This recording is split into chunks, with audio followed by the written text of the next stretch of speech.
What's up mga idol? Blockbuster Hinebra Trade, Maverick Ahanmisi binigay na sa TNT. Pero bago mo sana ipagpatuloy ang panonood mo, ay huwag mong kalimutan na mag-subscribe bilang suporta sa aking YouTube channel. Maraming salamat idol.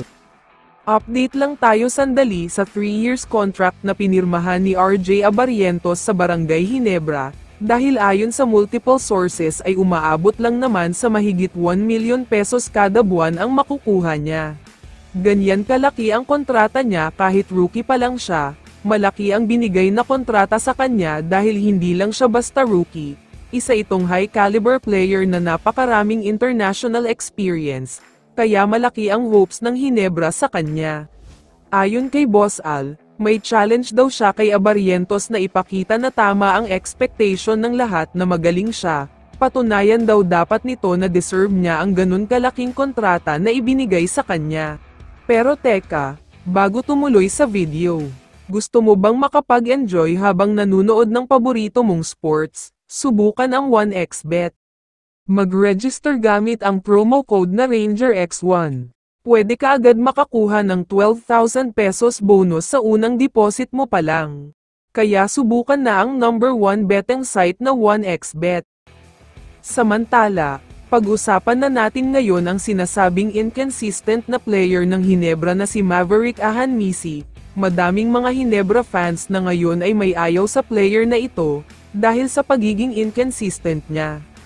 Nagagalit ang mga fans dahil nag-expect sila na maganda ang ipapakita niya at maaasahan siya lalo na sa mga crucial moments ng laro, pero malayo ang expectations kesa sa mismong pinapakita niya, marami daw kulang sa laro niya.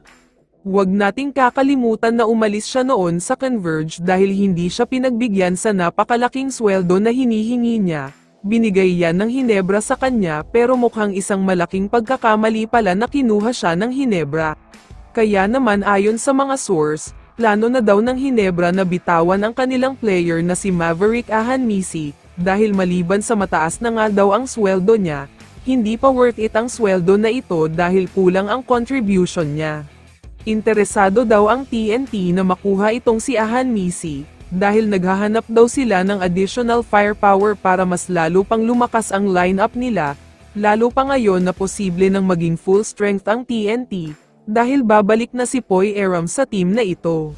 Ayon pa sa source, nag-uusap na daw ngayon ang Hinebra at TNT tungkol sa blockbuster trade. Nagtatanong nga daw ang kampo ng TNT kung sino o ano ang gusto ng Hinebra, para pumayag ang mga ito na ibigay si Ahanmisi. Wala pang sinasabi ang Hinebra kung sino nga ba talaga ang gusto nilang kapalit, pero ang sigurado lang sa ngayon ay handa na daw talaga sila na bitawan si Maverick Ahanmisi, at makakuha ng mas magaling na kapalit. Kaya naman kung ikaw ang tatanungin idol, ano ang masasabi mo sa balitang ito? I-comment mo naman ang sagot mo sa tanong na ito. So dito na nagtatapos ang video na ito. Maraming salamat sa pagsuporta at panonood mga idol. Ingat at bye-bye.